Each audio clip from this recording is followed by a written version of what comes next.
Štwrt 29. meje zhromadźichu so zastupjerja serbskich institucijow a sympatizanća Serbov, zo bychu w Berlinie napřećo skručenju spěchowanskich srědkow za serbski lud demonstrowali. Mjez nimi běše tež tójšto młodych Serbov, kotrzy so demonstraciji přizamknyžu.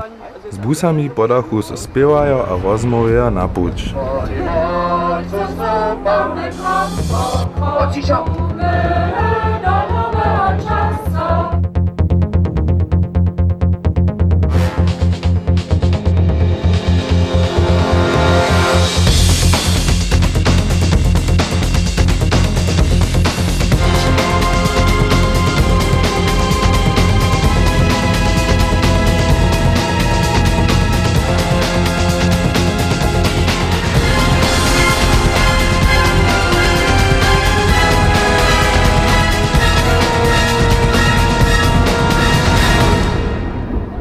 Na Bebelom namješće před Humboldtovej uniwersytu so protestny čas zhromadži, ke kotremu so w Berlinie bydlacy studenća a druzy přizamknychu.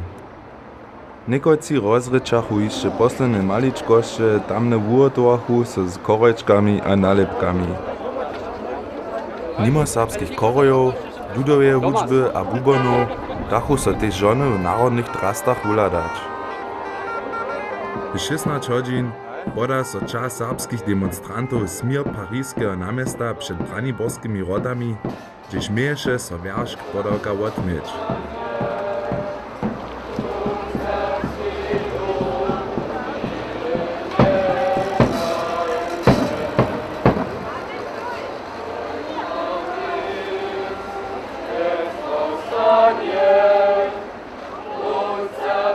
Gdyż bychu wszyscy pariskie namjesto docpěli, přizamkny so kulturny program SLA z narečemi serbskich a němskich politikarov, mjez nimi domovinski předseda Jan Nuk.